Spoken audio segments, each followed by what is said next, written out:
자, SDG는 지속 가능한 발전으로 이끌어낸다라는 것이고 이 여정이 성공하고 모두가 이익을 얻을 수 있도록 함께 협력하고 협동하자 이런 내용들로 SDG 2030 의제가 구성되어 있다라고 보시면 좋을 것 같습니다.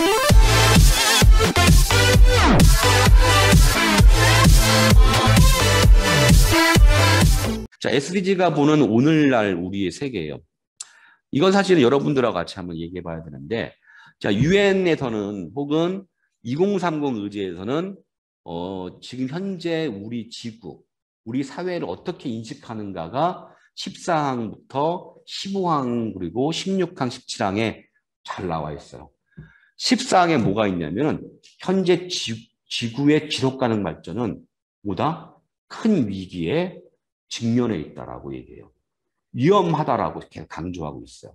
15항에서 뭘 얘기하냐면 위기이지만 어쩌면 커다란 기회일 수도 있다라고 또 희망을 또 던져줘요. 그리고 17항에서 왜 이게 희망을 만들 수 있는가에 대해서 부연 설명을 하고 있죠. 다시 한번 보겠어요. 자, 큰 위기가 뭘까? 이걸 여러분들이 한번 14항을 지금부터 딱 15초만 한번 읽어보세요. 유엔이 얘기하는 큰 위기 어떤 게 있을까? 빈곤 문제가 있어요. 수십억 명의 시민들이 빈곤하다. 존엄성이 보장되지 않는 삶을 살고 있다. 불평등이 고조되고 있다. 기회, 빈부, 권력의 격차가 심각하다. 성불평등이 도전과제로 여전히 남아있다. 실업, 특히 청년 실업이 심각한 문제다. 글로벌 보건에 대한 위협이 더욱 빈번하고 분번해지고 있다. 어떤 거죠? 코로나19 같은 거예요. 그죠? 전염병 같은 거. 그 다음에 또 뭐가 나와 있죠? 자연재해 문제가 나와 있어요. 쓰나미 같은 거. 이건 이제 자연의 역습이다라는 얘기도 하고 어떤 사람들은 어머니 돼지가 인간에게 화가 나서 이제 공격하는 거. 나 아프다. 지구가 아파요를 이렇게 쓰나미, 화산, 그리고 뭐 지진 뭐 이런 걸로 자기 아픔을 드러내고 있는 거 아니냐 이런 식의 얘기를 하고 있죠. 그만큼 지금 자연재해도 우리가 위기 앞에 서 있어요. 그리고 국제 분쟁이 급증하고 있어요. 여러분들 보다시피 지난번에 얘기했던 것처럼 이스라엘과 팔레스타인의 분쟁뿐만이 아니라 중동에서 분쟁이 있어요. 그리고 우리는 없을 것 같아요. 우리도 있어요. 우리도 지금 평안해 보이지만 남북 간의 대치가 계속 진행되고 있죠. 그죠? 우리 사회도 휴전된 상태이지 종전된 상태가 아니에요. 언제든지 전쟁이 날 수 있는 그런 상태인 거죠. 그래서 이 분쟁 문제가 늘 급증하고 있고 또 극단주의자들이 많아요. 좌우 좋아요. 다 좋을 수 있어요. 하지만 극자나 극우나 극단적인 예전에 이제 그래서 열린 사회 칼포포가 그런 얘기를 했잖아요. 열린 사회의 적들이라고. 그게 바로 전체주의자들, 나치 같은 사람들, 극단적인 극우라든지 이런 사람들을 이야기해요. 물론 공산주의자들도 있어요. 어쨌든 간에 극단적인 어떤 대립 구조가 존재해요. 테러리즘도 존재해요. 이걸 통해서 또 강제 이주 문제도 지금 심각해지고 있어요. 시리아 같은 경우에. 분쟁이 일어나면은 이주할 수밖에 없는 거고 또 이스라엘도 마찬가지로 팔레스타인의 가자 지구를 봉쇄하고 이주를 시키고 있는 거예요. 이런 문제들이 최근 수십 년간의 이뤘던 인류의 발전, 진보의 성과를 어떻게 된다? 상당 부분 퇴보시킬 위험으로 작용하고 있다는 이야기를 여기서 하고 있어요. 그러면서 뭘 얘기하죠? 천연자원의 고갈, 여기 지금부터는 이제 환경 문제예요. 천연자원은 계속 고갈되고 있어요. 그죠? 사막화가 진행되고 있어요. 가뭄이 지금 들고 있죠. 토지가 황폐화되고 있어요. 담수가 부족해요. 우리나라도 물 부족 국가예요. 아닌 것 같지만 맞아요. 생물 다양성이 감소되고 있고 이렇게 환경 문제가 정말 심각해지고 있는데 더 중요한 것은 뭐냐면 기후위기인 거죠. 기후위기는 여러 가지 형태로 나타나요. 지구 온도와 해수면이 지금 상승하고 있죠. 해양이 산성화되고 있어요. 그리고 해안 지역, 그리고 군소, 작은 섬나라들 있잖아요. 섬 같은 섬들이 어떻게 되죠? 계속 침수되고 있어요. 굉장히 어려움을 받고 있죠. 그래서 많은 공동체와 지구의 생물학적 어떤 지원 체계가 생존의 위협을 받고 있다라고 누가 얘기한다? 유엔이 얘기하고 있는 거예요. 여기 참가했던 193개 국가가 공히 인정한 거예요. 이건 좌파의 논리가 아니에요. 우파의 논리가 아니라는 거죠. 있는 그대로의 모습을 드러낸 거예요. 그런데 이렇게 자꾸만 위험만 얘기하면 우리가 살맛이 나겠어 안 나겠어요? 희망이 없으면 살고 싶지 않은 거예요. 세상을 바꾸는 힘은 절망하는 사람들이 아니에요. 희망하는 사람들이 세상을 바꾸는 거예요. 그래서 UN SDG는 이런 얘기를 해요. 하지만 우리는 이 위험의 시기이긴 하지만 기회를 만들어 나갈 수 있는 시기이기도 하다라는 거예요. 그동안 2000년부터 2015년까지 MDG를 하면서 뭘 했냐? 극빈, 절대적인 극빈들 이런 것들은 좀 극복할 수 있었어요. 그것도 일종의 성과예요. 자꾸만 안 좋은 모습만 얘기하지 마시고 긍정적인 부분들, 성과적인 측면도 봐야 되는 거예요. 남자와 여자, 양성 모두 교육에 대한 접근성이 높아졌어요. 우리 어머니 세대 때 어땠어요? 여성들은 학교 못 갔죠. 그렇지만 지금은 웬만하면 남자, 여자 차별 없이 학교 진학은 다 하고 있죠. 이런 문제들이 물론 우리나라는 그렇고 물론 제3세계는 상황이 안 그렇죠. 또 의학이라든지 에너지 분야가 상당히 많이 과학기술이 혁신되어 있어요. 그리고 정보통신기술이 확산되고 있고요. 또 이런 글로벌 어떤 상호 연계성들이 높아지고 있는 거죠. 이게 일종의 진보일 수도 있어요. 그리고 이런 속에서 물론 과제도 있죠. 디지털 격차를 해소하고 지식사회를 발전시킬 수 있는 이제 잠재력도 있지만 또 한편으로 과제도 있다라는 거예요. 근데 이것을 잘하기 위해서 뭘 해야 되느냐? 바로 구체적인 실천 방안들을 만들어야 되는 거예요. 그게 바로 SDG가 있는 거예요.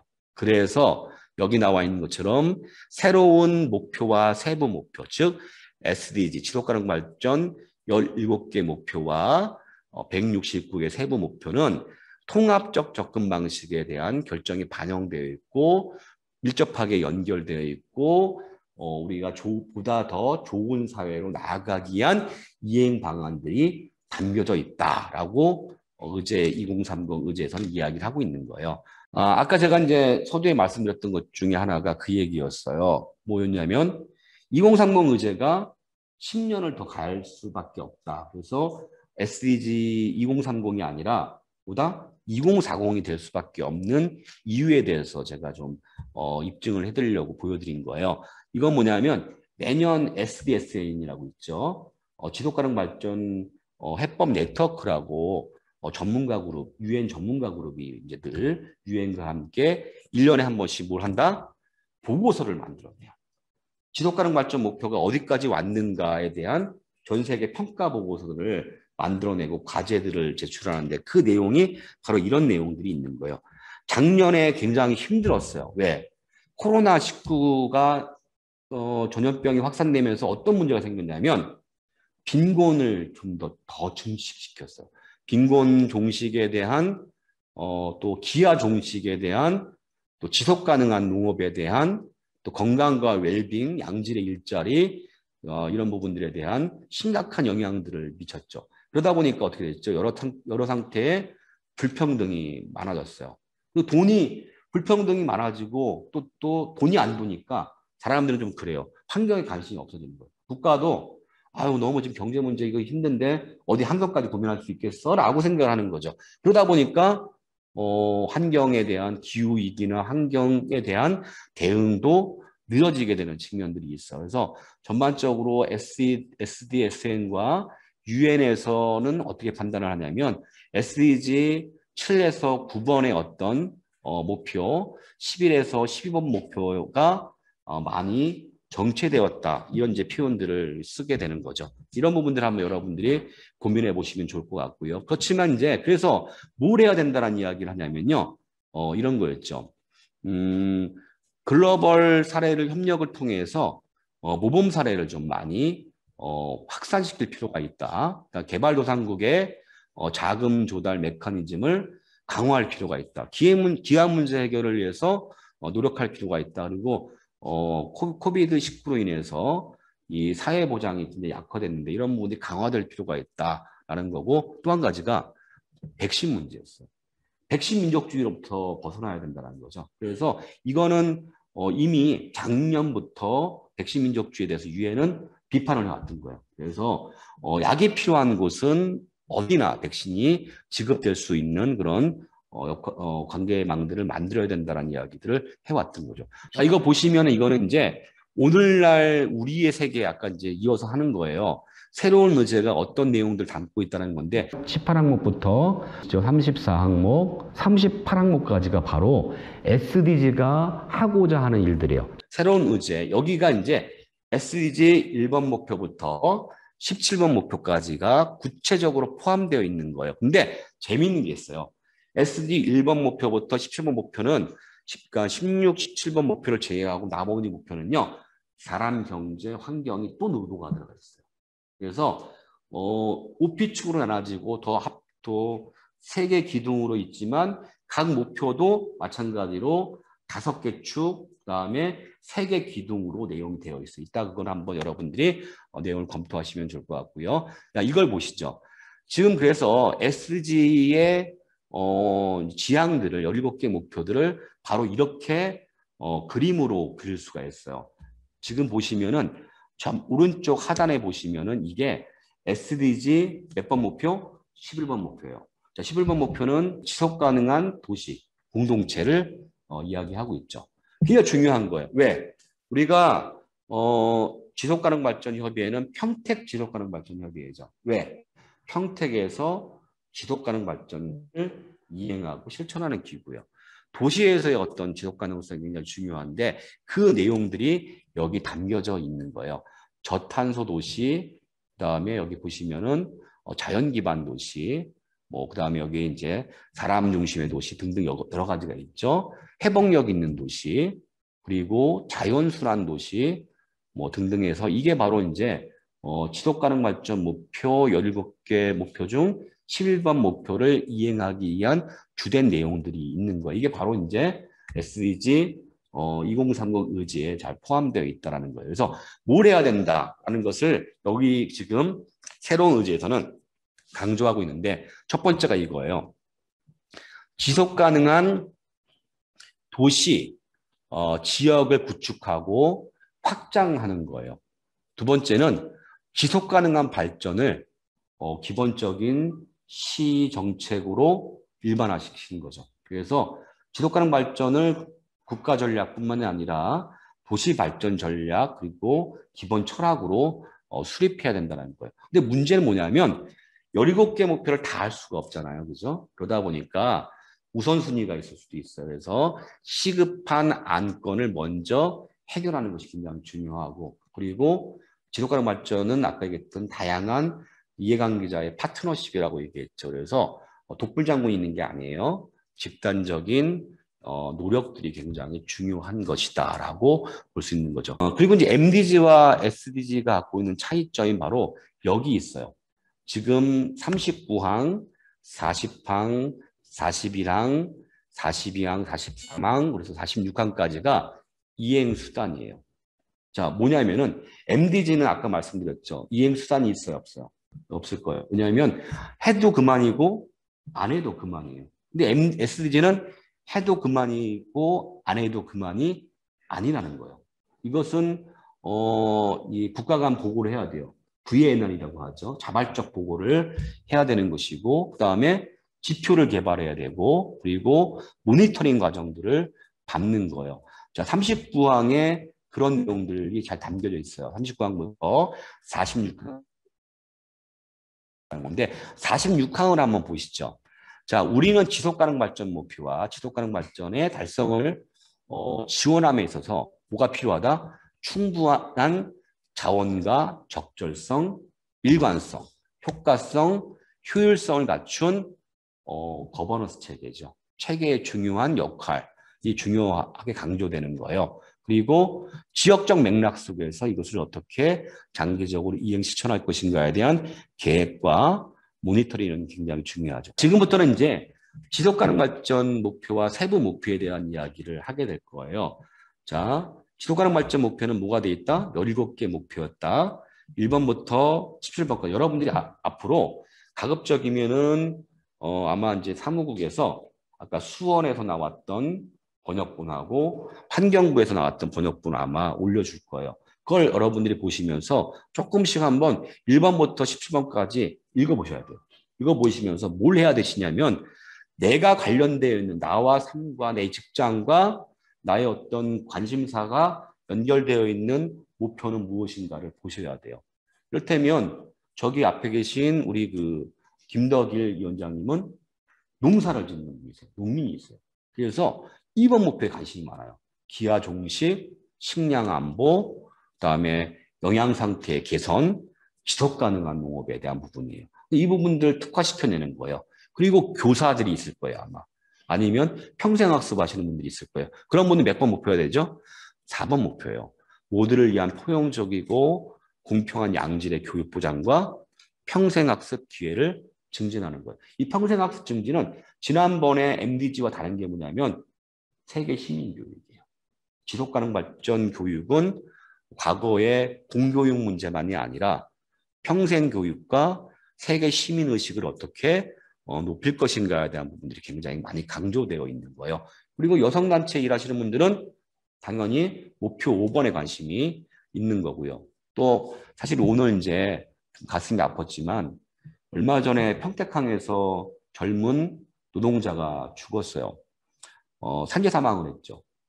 자, 여러분 제가 이제 지난 시간에 얘기했는지 모르겠지만 1년에 몇 명이 집으로 못 돌아가시는 줄 아십니까? 대한민국에서 2,000명이 집으로 못 돌아가요. 퇴근을 못 합니다. 굉장히 많은 거예요. 자, 이런 문제를 해결하기 위한 방법도 이 안에 담겨 있어요. 몇 번 목표겠죠? 8번 목표, 9번 목표죠. 그다음 10번 목표. 8번 목표는 쉽게 얘기하면 이거예요. 양질의 일자리와 경제 성장이죠. 9번 목표는 뭐예요? 사회적인 어떤 기반 시설이에요. 그걸 구축하는 것이고, 사회적인 어떤 산업 시설의 어떤 혁신들을 이뤄내는 거예요. 안전한 일자리를 만들어낼 수 있고 경쟁력 있는 일자리를 만들어낼 수 있고 즐겁게 일할 수 있는 일자리를 만들어내는 거예요. 그리고 10번 목표가 있어요. 불평등이에요. 불평등. 아까 제가 말씀드렸죠. 서두에도 세상에는요. 불평, 불만이 많은 사람들이 세계를 바꾸지 못해요. 희망을 갖고 있는 사람들이 세계를 바꾸는 거예요. 희망을 품은 사람들이 갖는 거예요. 불평등이 심한 사회는 발전할 수가 없어요. 그래서 공정한 체계들을 만들어낼 필요가 있죠. 그리고 12번 목표, 지속 가능한 소비와 생산 양식을 보장하는 부분. 이게 바로 이제 또 직장을 다니는 문제와 관련돼 있어요. 그래서 아픈 사람들, 직장에서 퇴근 못하는 사람들이 없는 사회를 만들어내는 것도 일종의 지속 가능 발전 목표와 관련이 있는 거죠. 그래서 이렇게 자기 직업과 자기 관심사와 연결되어 있는 목표들을 여러분들이 보시는 게 좋을 것 같아요. 자, 지금 보시면은 이제 이게 구조예요. 자, 저 위에 있는 파란 게 뭐냐면은, 자, 영어로 되어 있죠. 저게 SDG 로고라고 하는 거예요. 그 다음에 밑에 있는 거, 1번부터 17번까지를 뭐라고 하는 줄 아시죠? 그게 바로 포스터라고 해요. 이거는 유엔에서 공통적으로 합의한 거예요. 그 다음에 저 17번 옆에 있는 동그라미 있죠? 그 뭐라고 하죠? 휠이에요. SDG 휠입니다. 자, 이걸 재밌게 보시면 돼요. 1번부터 6번까지 특징이 있어요. 뭐가 있죠? 사회적인 문제를 담고 있어요. 이게 그냥 만들어진 게 아니에요. 포스터가. 이제 다 과학적으로 연구해가지고 다 만든 거예요. 1번부터 6번까지는 빈곤, 기아, 건강복지, 교육, 성별, 물, 에너지, 인간답게 사는 사회를 목표로 하는 거예요. 그래서 사회와 관련되어 있는 파트예요.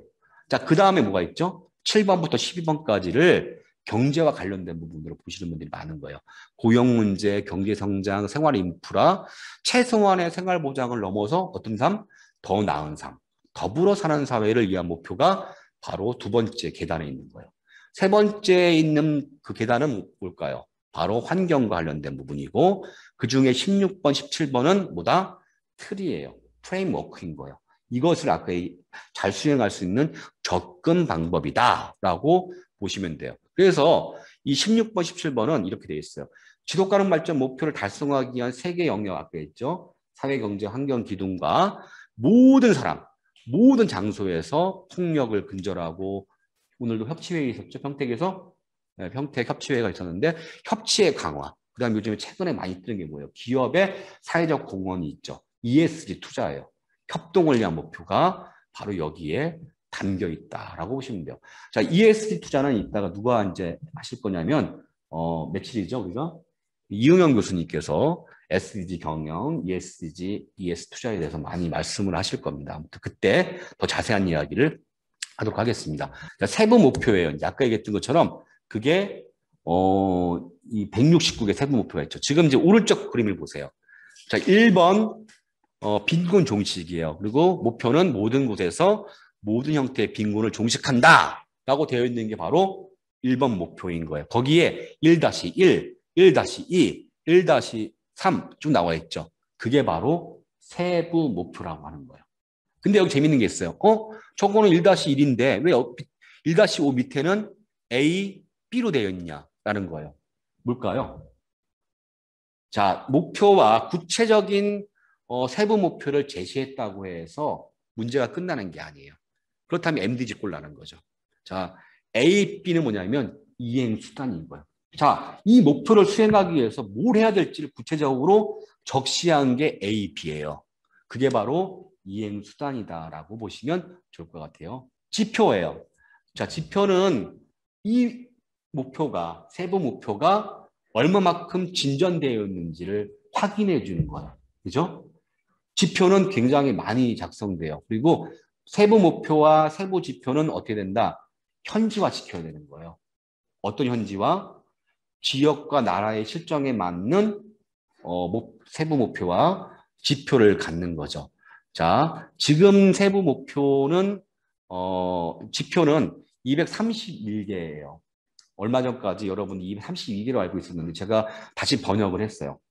최근에 조사에 따르면 231개 지표로 구성이 되어 있는 거예요. 그리고 반복되어 있어요. 사실은 더 많아요, 목표가. 근데 반복되어 있어요. 247개가 원래 지표이긴 한데 이게 중복되어 있거나 상호 연결되어 있는 게 있어요. 그게 바로 지금 아래 보시면, 오른쪽 보시면 표 있죠. 1부터 12번까지가 중복되어 있는 거예요. 그래서 총 247개지만 우리는 231개 지표다라고 이야기를 하고 있는 거예요. 자, 지금 보시는 게 오른쪽에 있는 게 지표를 이해할 때 이걸 보시면 되는 거예요. 뭐냐면 KSDG 지표예요. KSDG가 뭐냐면 대한민국 지속가능 발전 목표의 지표인 거예요. 1번 목표인 빈곤 감소 및 사회 안전망 강화를 위한 지표가 바로 여기 나와 있는 거예요. 그것을 하기 위해서 세부 목표는 1-1부터 1-4까지 쭉 제시되어 있고요. 그거를 더 구체적으로 보여주는 지표가 지표 8개로 되어 있어요. 근데 중요한 건 뭐냐면 이 지표를 만들 때 함부로 만들기 어려워요. 왜? 상당히 그 지표를 산출해내는 기준부터 지표를 분석하는 거, 또 지역에 맞는 지표를 만들기까지는 엄청난 오랜 시간들이 걸려요. 이건 전문가들이 주로 이제 담당을 해요. 그래서 목표와 세부 목표는 우리 그 일반 시민과 다양한 이해관계자들이 만들 수 있지만 이 지표 문제는 조금 더 전문가들의 손이 이제 갈 수밖에 없는데 이 오른쪽 보시면은 2030 목표치와 출처가 분명히 있어요. 이 지표를 만들었던 배경들, 어디서 근거해서 이 지표를 만들었는가가 기술돼야 되고 이 지표는 어떤 부서와 관련이 있는가요? 평택시가 지표를 만든다고 하면 소관부처를 무슨 환경 관련된 부서인지 복지 관련된 부서인지까지 명확히 해주는 게 좋아요. 그리고 저기 보시면 T1부터 T3까지 있어요. 왜 이런 게 있냐면 지표 만들기가 굉장히 어려운 측면들이 있는 게 뭐가 필요할까요? 지표를 잘 만들려면 통계 자료가 필요합니다. 근데 이 통계 자료를 다 갖고 있지 못해요. 그래서 최근에 유엔 같은 경우 유엔 통계위원회를 굉장히 강화시켰어요. 대한민국도 그 위원회에 가입돼 있고 대한민국도 만약에 국가지표를 만들거나 시지표를 만들려면 뭐가 필요하냐면 평택시와 지속가능발전협의회와 평택대학과 전문가들이 다양한 이해관계자들이 평택시와 협의해서 통계부터 다시 구성을 할 필요가 있는 거예요. 그래서 1계층, 2계층, 3계층이라는 게 뭐냐면 1계층 같은 경우에는 방법론도 있고 자료도 있는 거예요. 그래서 충분히 지표를 만들 수가 있어요. 근데 2계층은 뭐냐면 방법론이 있지만 자료가 없어요. 이게 왔다 갔다 하는 거야. 3계층은 뭐냐? 자료도 없고 접근 방법도 없어요. 그래서 지표 만들기 어려운 부분이 있어요. 근데 아무튼 우리는 최대한 그래도 1계층과 2계층을 활용해서 지표를 만들어내는 노력을 해야 되겠죠. 자, 목표와 세부 목표와 지표의 설정의 원칙에 대해서 오늘 이야기를 하면서 이제 그 마무리를 져야 될 것 같아요. 자, 목표란 부분들은 어떻게 만들어졌는가? 2030 의제 봤죠, 그죠? 일관된 이야기, 스토리를 갖고 있어요. 하나의 목표에는 하나의 일관된 스토리가 들어가 있다라는 거예요. 그냥 만들어낸 게 아니에요. 그리고 두 번째, 보편성인 거예요. 보편성.